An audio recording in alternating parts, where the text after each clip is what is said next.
올라! 아톰이다. 반갑습니다. 주요 IT 관련 소식 전해드리도록 하겠습니다.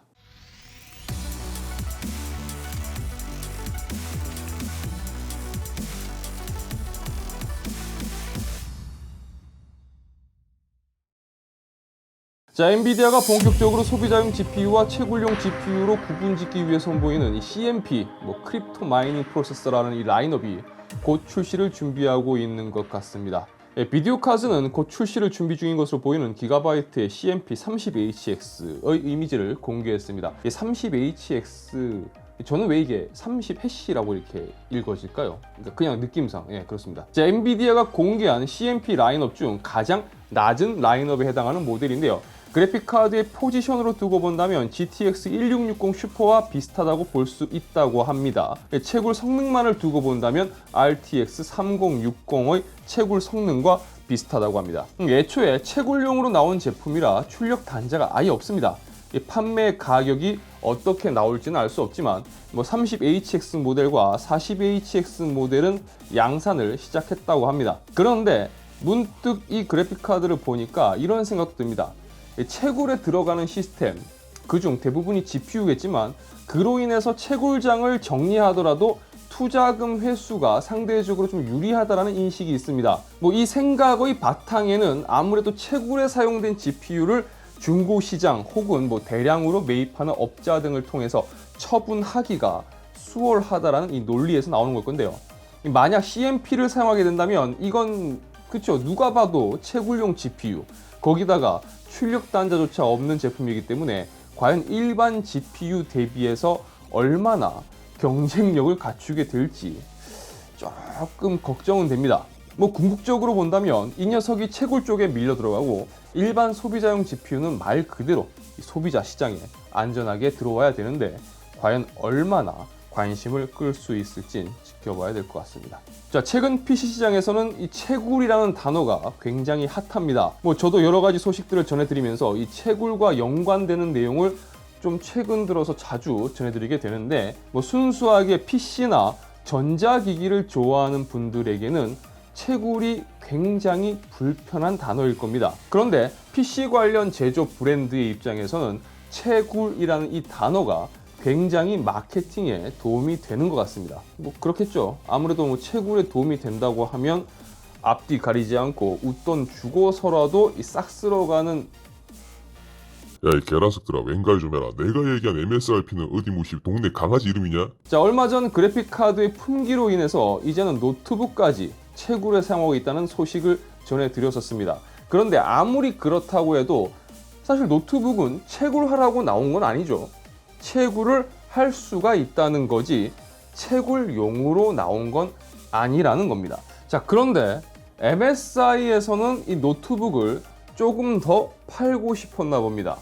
채굴 관련 어필이 일반 소비자들에게 그다지 좋은 반응을 얻지 못한다는 걸 몰랐을까요? 자, MSI는 G76 레이더 노트북의 암호화폐 채굴 성능을 공식 블로그에 올렸는데요. 이 모바일용 RTX 3080이 탑재된 이 노트북은 RTX 2080 Ti보다는 높은 해시 값을 보여주었지만 데스크탑용 RTX 3080이 2배 정도 더 높은 성능을 보여주는 만큼 모바일 버전의 RTX 3080의 채굴 성능은 좀 꽤나 대탑 비교해서 떨어지는 걸 볼 수가 있습니다. 어찌되었든 MSI도 아차 싶었는지 현재는 이 게시글이 삭제가 되었는데요. 제발 돈이 되는 거는 알지만 제품의 이 주요 사용 목적에 맞는 마케팅을 했으면 좋겠습니다. 자, 지난 뉴스에서 전해드렸었던 혹시라도 모델명 때문에 헷갈리실 것 같았던 삼성의 980 NVMe M.2 SSD가 출시가 되었습니다. 이 오픈마켓 판매 가격은 최저가 기준 1TB가 192,450원, 500GB가 101,950원입니다. 자, 지난 뉴스에서 980 네이밍 때문에 PCI Express 4.0 인터페이스의 980 프로와 헷갈릴 수 있겠다라고 말씀을 드렸는데요. 거기에 캐시용, D램이 없는 제품이어서 가격적으로는 좀 메리트가 있지 않을까 싶었습니다만 방금 보신 것처럼 현재 이 가격이라면 970 에보 플러스와 큰 차이가 없습니다. 제품 테스트를 직접 해보면 좀 더 확실하게 판단을 하고 여러분들께 말씀을 드릴 수 있겠지만 일단 해외에서 나온 벤치 자료를 살펴보더라도 970 에버 플러스가 더 좋은 모습을 보여주고 있기 때문에 이 가격적인 부분에서는 사실 그리고 역시나 또 가격을 따져본다면 그쵸, PM981A가 있기 때문에 가격이 정말 애매하게 잡힌 느낌입니다. 980이란 모델 말이죠. 필요한 분들이 있을까요?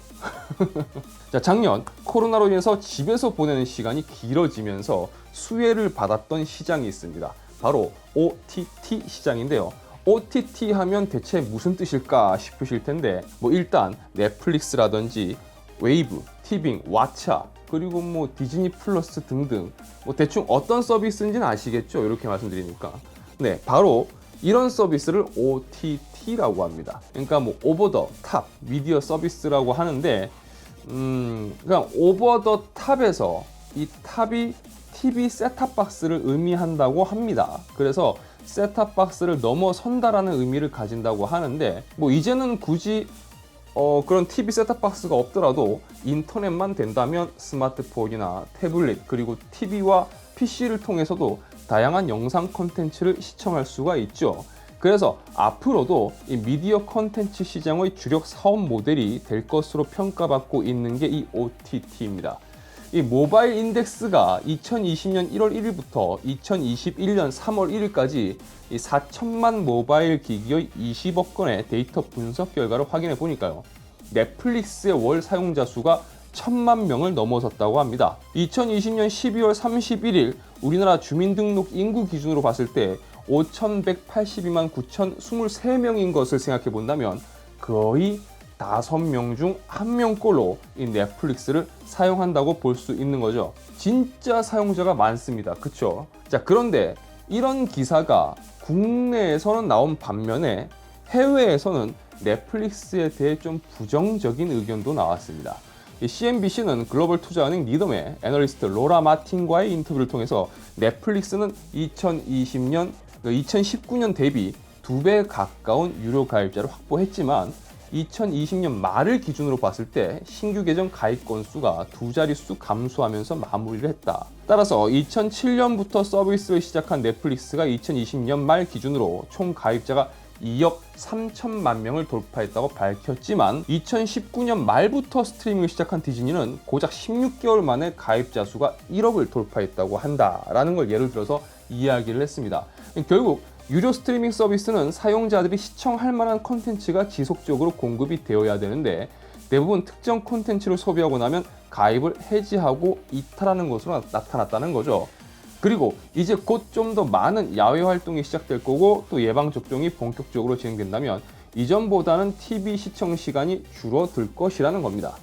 최근 2년 사이에 OTT 시장은 굉장히 많은 기업들이 진출을 했고요. 경쟁 업체로 볼 수 있는 건 이 미국 기준으로 봤을 때 디즈니 플러스라든지 디스커버리 플러스 그리고 파라마운트 플러스 등 다양한 사업군과 함께 굉장히 든든한 지원을 받고 있는 이런 회사들이 진입을 했습니다. 반면에 넷플릭스는 좀 이런 부분에서 약점을 가지고 있다는 거죠. 결국 앞으로의 OTT 시장은 규모의 전쟁이 시작될 것이고 그렇기 때문에 대기업들이 점점 이 시장을 점유하게 될 것이라고 전망했습니다. 이 기사를 보고 나니까 넷플릭스를 정리를 하고 디즈니를 사야겠네요. 오늘은 참 예상치 못하게 제가 넷플릭스 이야기를 좀 많이 하게 되는데 이 넷플릭스가 매출 확보에 좀 더 고민을 하고 있는 것 같습니다. 바로 계정 공유를 막으려고 시도하고 있습니다. 자, CNBC의 보도 내용에 따르면 넷플릭스는 현재 계정 비밀번호 공유를 막기 위한 시스템을 도입 중이고 테스트에 있다고 합니다. 자, 시장조사기관에 따르면 전체 넷플릭스 사용자의 약 33%가 계정을 공유하고 있다고 합니다. 자, 아직은 테스트 중이라고 합니다. 이 시청 중 가입자 확인을 시도한다고 합니다. 휴대폰 인증이라든지 이메일 인증 등을 시도하게 되는데 만약 인증에 실패하게 된다면 이 계정의 소유자와 함께 살지 않는 경우 계속 시청하려면 자신의 계정이 필요합니다 라는 메시지가 나오고 서비스 이용이 불가능해진다고 합니다. 자, 지난 주말 라이브에서 제가 말씀드렸던 것 중에 일부 카더라 관련 소식을 전해드리도록 하겠습니다. 자, 우선 CPU 가격 인상의 가능성이 제기되고 있습니다. 자, 내용은 이렇습니다. 지난주를 기점으로 이 웨이퍼 공급 업체들이 일제히 웨이퍼 공급가 30% 인상을 발표했다고 합니다. 자, 무조건 30% 인상이라기보다는 뭐 장기 고객과 단기 고객으로 나눠서 뭐 차등 적용한다고 합니다. 뭐 장기 고객의 경우는 20%대의 인상률을, 그리고 단기 고객은 30%대의 인상률을 적용한다고 하는데요. 뭐 일단은 카더랍니다. 이게 말 그대로 제가 뭐 서류 확인한 것도 아니고 뭐 어차피 이제 업계 쪽에서 들려오는 이야기를 전달해 드리는 거기 때문에 우선은 카더라로 생각하고 참고하시길 바랍니다. 자, 웨이퍼 공급가가 만약 오르게 되면 굳이 CPU뿐만 아니라 반도체를 사용하는 모든 제품들이 다 이 영향을 받을 수밖에 없을 겁니다. 그런데 일단 CPU 기준에서는 인텔은 또 자체적으로 웨이퍼를 생산하기 때문에 어쩌면 영향이 조금 적은 편에 속할 수가 있겠죠. 반면에 TSMC의 전량 위탁 생산하고 있는 AMD의 경우는 TSMC와 계약을 뭐 단기 계약으로 진행을 하기 때문에 웨이퍼 가격 상승률 반영이 상대적으로 높을 것이라는 이야기도 있습니다. 자, 우선은 업계 쪽에서 나오는 이야기니까 뭐 100% 신뢰하기는 좀 그렇고 뭐 참고만 하시고 앞으로의 어떤 그런 가격 추이 잘 지켜봐야 될 것 같습니다. 자, 채널 아토에서는 다양한 IT 관련 소식과 정보, 그리고 제품 정보와 리뷰를 전해드립니다. 자, 영상이 유익하시다면 좋아요와 구독, 그리고 알람 설정 부탁드리겠습니다. 저는 다음 영상에서 다시 인사드리도록 하겠습니다. 시청해주셔서 진심으로 감사합니다. 지금까지 아토였습니다. 고맙습니다.